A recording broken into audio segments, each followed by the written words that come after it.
Okay, spectacles in 5 minutes. This is our last section. We're going to race towards the end here. A lot happens, but it moves very, very quickly. Gerald returns at this point, comes back, and this is where he changes. Okay, it is important to notice this. He basically, having left in a way that suggests he was thinking about what he'd actually done, well, he comes back in and he's different. His point is they've been had, but when it comes down to the point here, Burling says it makes a difference. In fact, it makes all the difference, and once again, Gerald agrees with him. So what we have is Gerald reverting back to his old ways, as we find out more there. It carries on. He says he doesn't even want to know what the rest of them have done that he missed out on there. Him and Burling are trying to work out everything. Mrs. Burling once again rewrites history.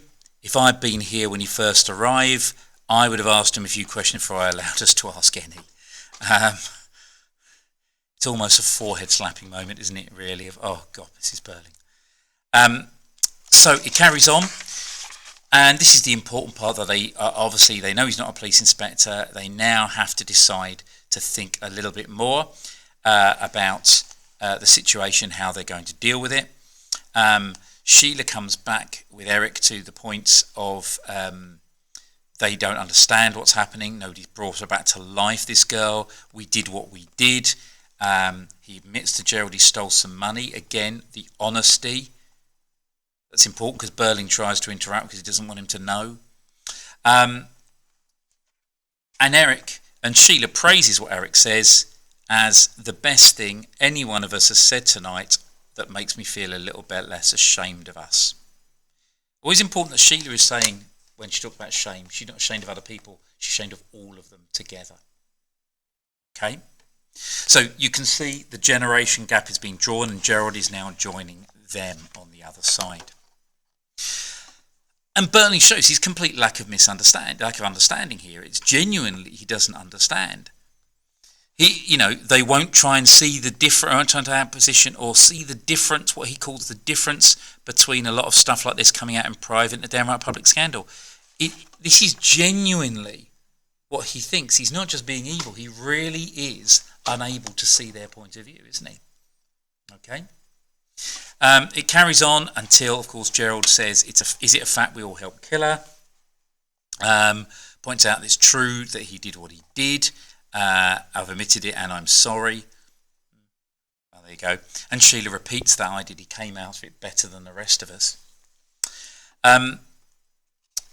So it carries on, and we drove that girl to suicide, and Gerald comes in with the idea that it's a hoax and points out the fact it may not even be the same girl. Okay, we go through the practicalities of it. Sheila does understand and get the point here, but really the point comes back way down here after the conversations here is when Sheila says, and Eric a bit further down, really is a lot further on, because we go through did any girl even kill herself today, and they go off and find out, don't pile it on. Burling points out that he does see that that emotive trick that he was doing works, and that's how he actually dealt with it. They ring up the infirmary, so we get this kind of dramatic moment where the first of the 3 phone calls happens. Okay, phone call 1 to the infirmary, where of course the drama is set up particularly by the fact that we only hear one side of it.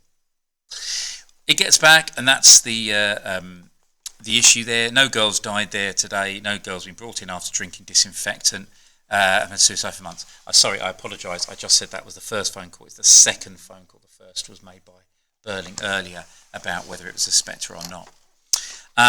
And so we bring ourselves to the end, where they've now got a situation in which apparently they've all acted the way, they've clearly acted the way they said, but there is apparently no consequence at all. So that issue between actions and consequences is right at the heart of things. Mrs. Burling praises Gerald for what he does. Burling is relieved. He starts smiling, raises his glass, wants them to all be a little bit happier, but Sheila points out the important bit. Everything we said had happened, really had happened. If it didn't end tragic, it's lucky for us, but it might have done. And to me, that is almost the most important point in the entire play, because people often talk about the inspector's final speech being Priestley's message straight to us. I think this is the central message of the play. That's the point he's trying to come out with. And that's why they had to find out that everything hadn't necessarily happened, because they have to make the decision that it is their actions. They can't just act when the consequences come. It's going to frighten them. Notice it's Burling's idea that Gerald gives the ring back along there. Sheila points out there's nothing really happened, so there's nothing to be sorry for, nothing to learn. The key bit here, and it's Mrs. Burling who said, can we go on behaving just like we did before? Mrs. Burling says, well, why shouldn't we? So again, it's absolutely blunt and clear, okay, that she is not going to change at all.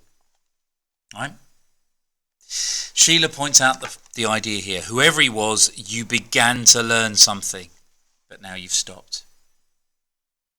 I remember what he said, how he looked, and what it made me feel, fire and blood and anguish.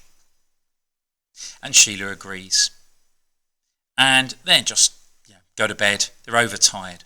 So again, basically dismissing them, patronising them. They're just tired. It's not the real truth here.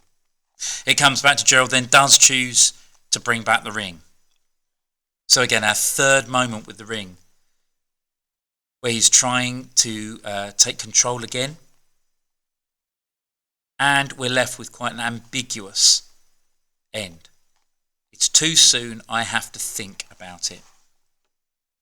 Quite ambiguous, as in it's not clear which way it's going to go. Burling finishes off here, pointing out, laughing at them as the famous young generation who know it all, and they can't even take a joke. And then we get the third time that the phone rings. Mr. Burling goes to answer it and is panic-stricken. And we're back to the beginning as it ends.